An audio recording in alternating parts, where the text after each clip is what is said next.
Hello there. This is the day that the Lord has made, and we will rejoice and be glad in it.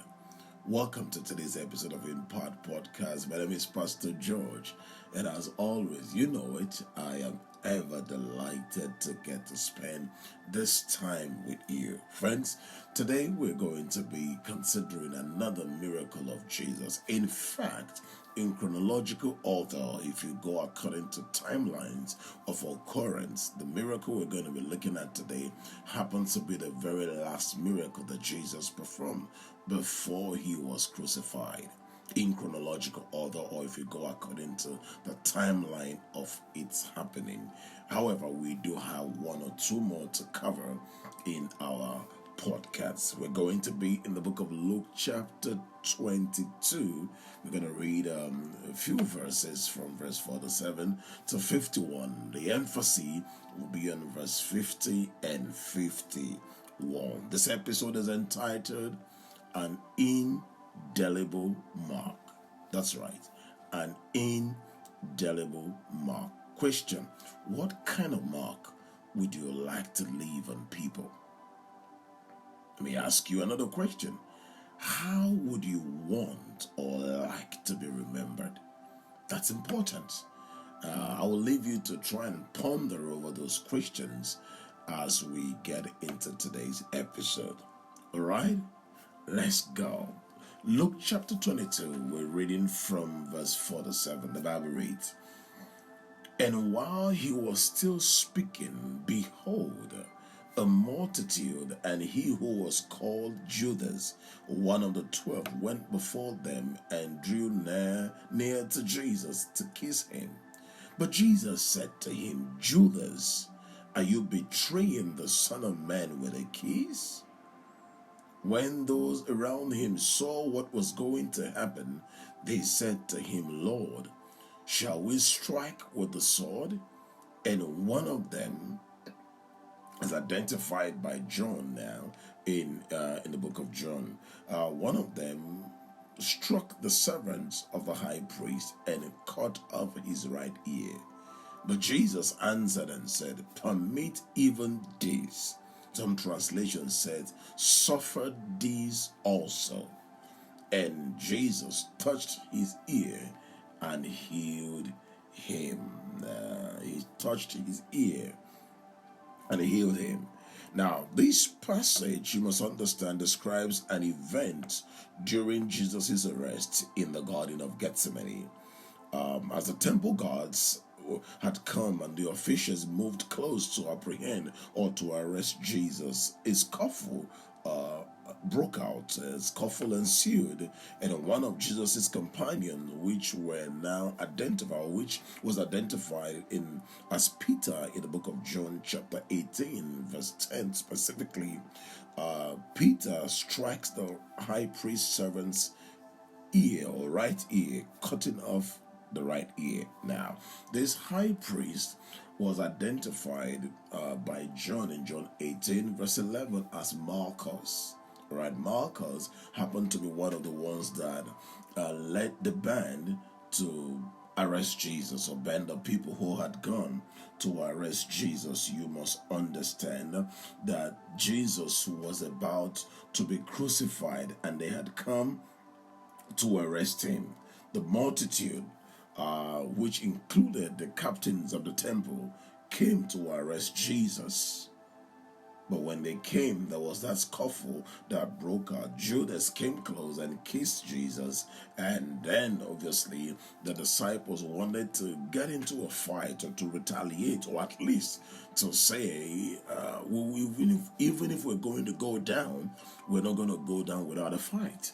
We're going to do something to you. We're going to leave a mark on you. We're going to give you a taste of your own medicine, if you would. And in that scenario, Peter, as we have come to know, drew a sword and cut off the right ear of Marcus, the high priest's servant.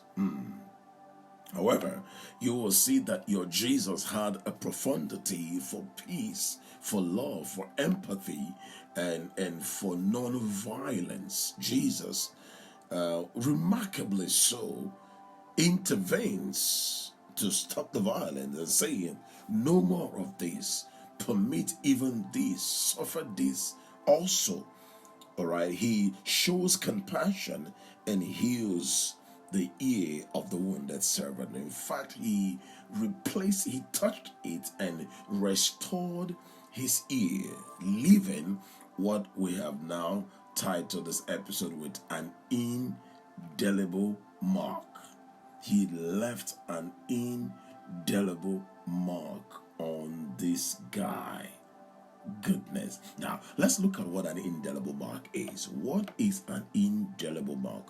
An indelible mark refers to a mark or impression that cannot be removed, erased, or washed away. Okay, I'll take that again. An indelible mark refers to a mark or an impression that cannot be removed, erased, or washed away. The term indelible is often used metaphorically, you must understand, to describe something that leaves a lasting and unforgettable impact, whether it's a physical mark, a memory, or an influence on someone's life. All right. For example, in spiritual or emotional context, an indelible mark might refer to a profound experience or teaching that permanently shapes a person's belief or character. Now, in the story that we just read, few verses, Jesus was about to be crucified. They had come to arrest Jesus. Jesus, whom you know that he was perfect man and perfect God, and being perfect God, he had knowledge, a pre-knowledge. He knows all things. He's all-knowing. He had a knowledge of what was before him. He knows that this arrest will accumulate or will lead ultimately to him being crucified. He knows that he was going to be vilified. He knows that he was going to be scorched at the pillar, at the post. He was going to be whipped so badly that he was going to be marred beyond recognition. Isaiah tells us. The Bible says, Isaiah said that he was marred beyond recognition. There was nothing on him that was worth looking on to. There was nothing of him that will make one willing or happy or pleasant to behold. He was marred, he was battered, bruised, and battered. Jesus, knowing that this was what was going to befall him, that they were going to take him, they were going to mock him, they were going to beat him up, literally, they're going to bash him and ridicule him and spat on his face or spit on his face. They're going to make him a subject or an object of ridicule, which will end up in him being crucified publicly and in fact naked. Knowing all of this, he had surrendered himself to be arrested. Now, not only did he know that this was coming to him, but on the way he knew that he was going to begin this long walk to the place of the skull known as Golgotha. He was so bruised and battered and beaten that he lost so much strength and energy and even blood that on the way to Golgotha he could not complete the journey on his own. He fell several times under the weight of the big and bold and heavy and rugged cross. So much so that they had to get a man named Simon of Cyrene to help Jesus carry the cross. Otherwise, he would have died on the way, and that would not have been of any benefit to us because he had to get to the cross. If he died on the way, he would not have completed his mission. He would not have won for you and I the salvation that we have today. So he needed to be helped to get there, so that the prophecy may be fulfilled. Jesus knew all of this was going to happen. This was the start of it. He has just been betrayed. They had come to arrest him, yet he had this profundity to peace, profundity to empathy, profundity to showing kindness and love in the face of violence. People have come to arrest you. If I was Jesus, I would want to leave an indelible mark on the people. I would want to leave a mark that whenever you think of this day, whenever they think of what they did to me, this servant would touch his ear and realize that the ear is gone. He will regret ever laying his hand on me. If I was Jesus, I will give them a mark for life. I will say, I won't go down alone. If you're going to take me down before you kill me, I will leave a mark on you. I know I'm not the only one. I know some of you listening will probably do the same. Before you touch me, I'll touch you.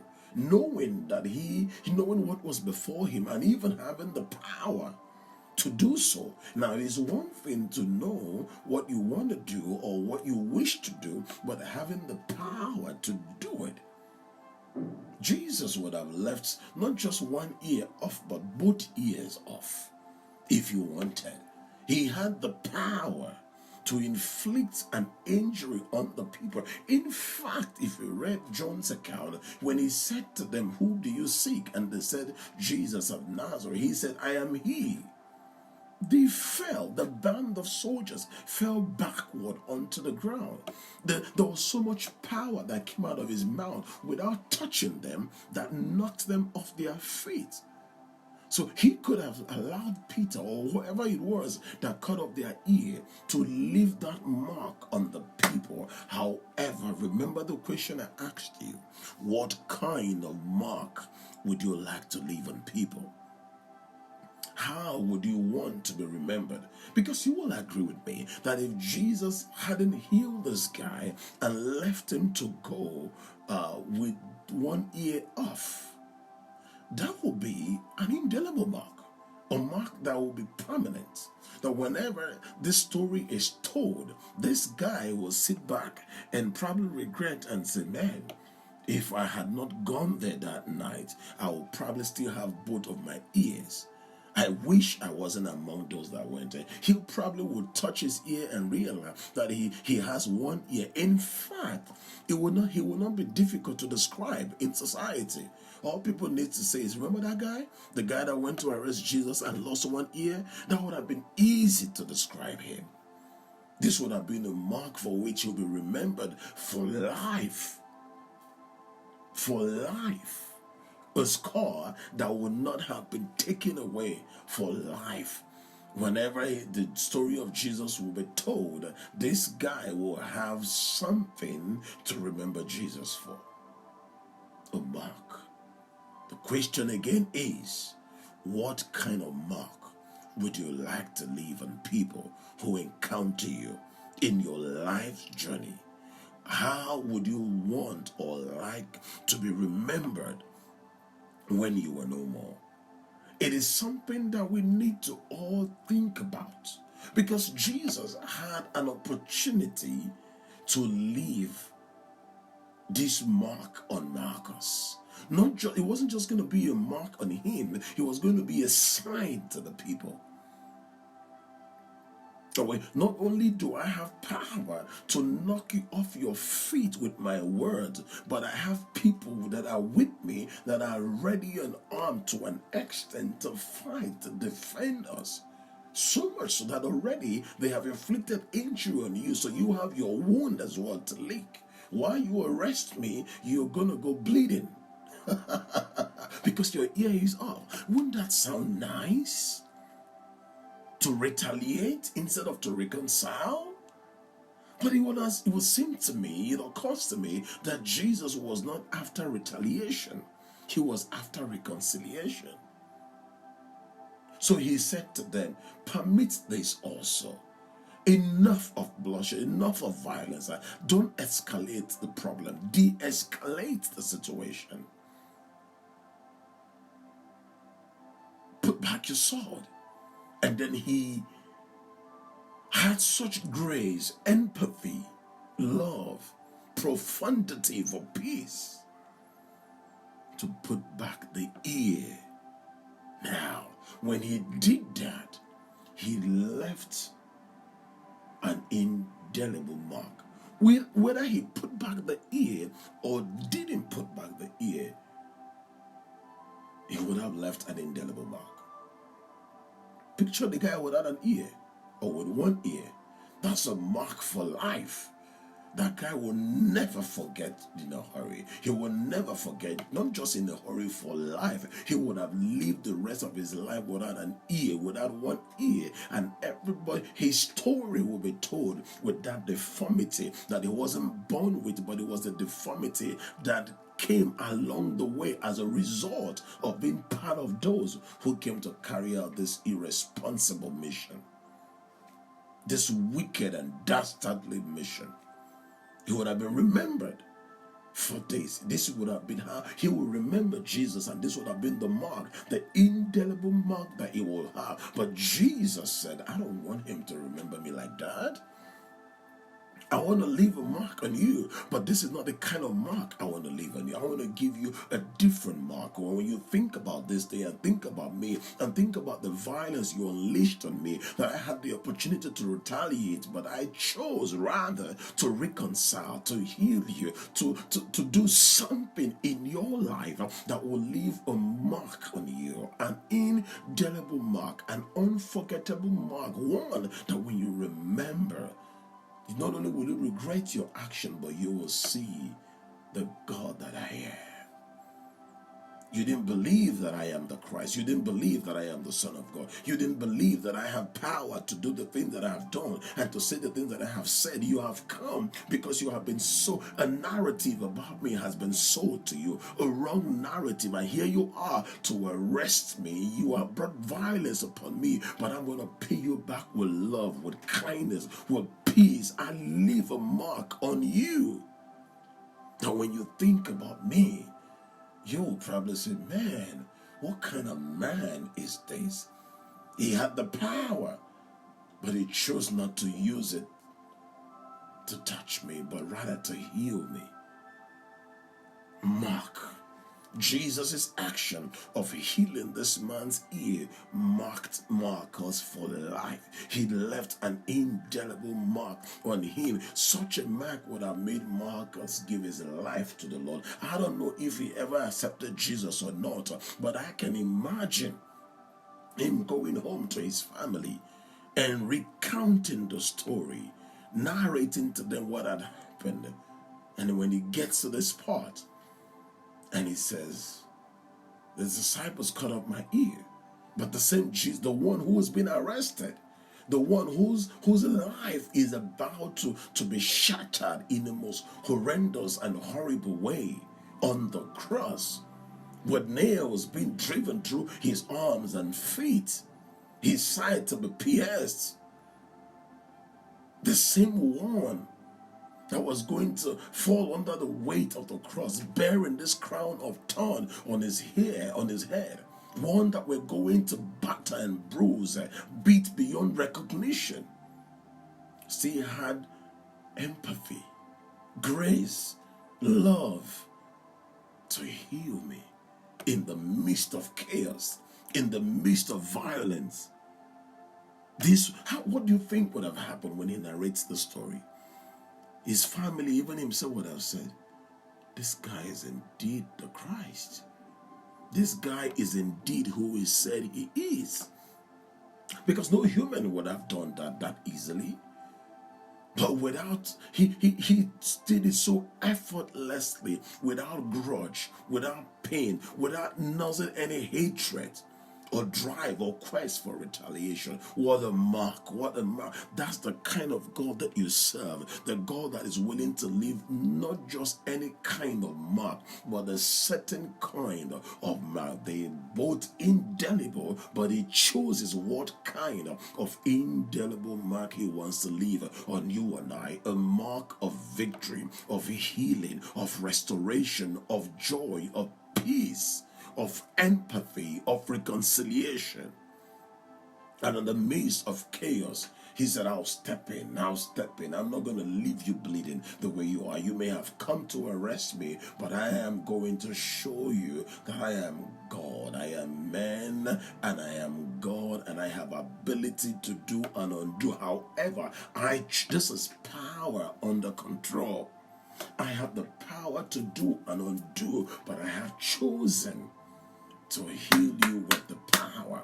I could leave you earless. I could leave you dead and bruised and bleeding before you inflict injury on me. I will have inflicted injury on you, but I chose. You decide how you want people to remember you.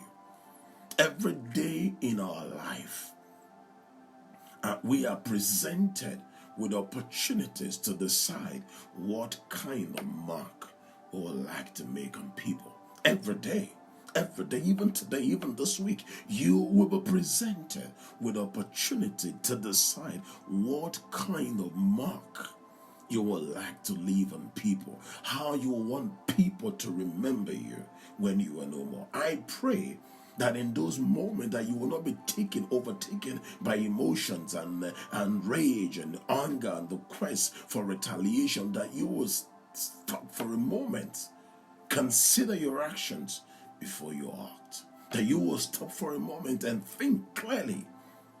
And instead of retaliating, you will show love, empathy, and peace and non-violence. You will show kindness. You will present Jesus in a good light, not in a bad light. Not as, yes, he was a lion, but he was also the lamb. And he chose at this point to leave, yes, an indelible mark, but a different kind of mark.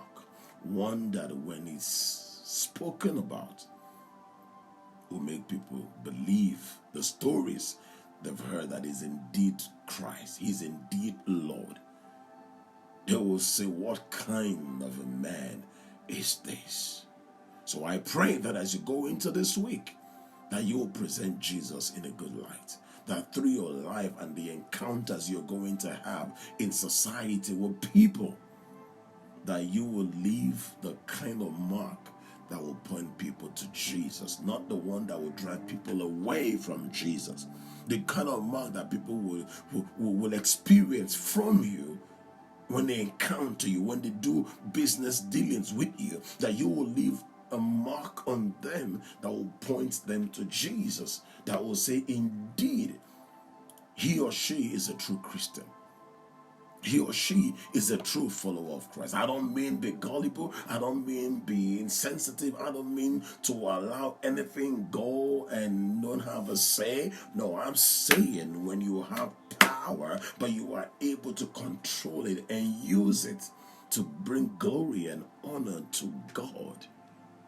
That's one. Secondly, I want to let you know that chaos may be breaking loose in your house. The enemy may be running wild in your house. There might appear to be all kinds of things going wrong in your home, in your life. You serve a God that is able to heal in the midst of chaos, in the midst of pain, in the midst of anxiety, in the midst of all hell breaking loose. Your God is able to heal. He's able to step in and change the atmosphere. That I feel that happening for you, someone this week. That God is going to step in your situation, in that chaos, in that madness, in that violent situation, in that time of trouble. You're discombobulated on every side. God is going to step in and bring calm and bring restoration and bring peace and bring healing in the name of Jesus, in your home, in your marriage, in your life. Chaos may be breaking loose, but there is a God who looks past the chaos,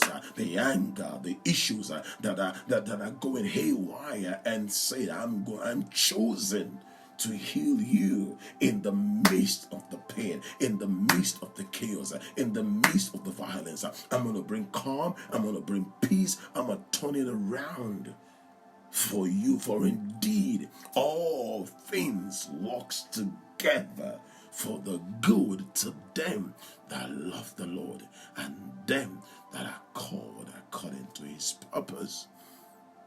I pray for you that this week you will experience God like never before. That in the midst of the chaos and the trouble and the anxiety and the issue that would have brought you pain and shame and ridicule, God will step in your case today and this week and the rest of this month and will bring healing to that troubled area, will bring restoration to that restless area, to that place where there is anger and chaos and violence, emotionally, physically, spiritually, and otherwise. I pray for healing. I pray for peace. I pray for restoration. I decree and declare it is well with you in the name of Jesus Christ. Friends, I'm going to let you go. I pray that you go into this day and leave an indelible mark on society, in people's life, the kind of mark that will point them to Jesus. May the Lord bless you and keep you and watch over you till I come your way again. I remain yours truly, Pastor George. Stay blessed and keep making a positive mark on people's life for God's honor and for God's glory. Have yourself a wonderful day and a blessed week ahead. Bye-bye.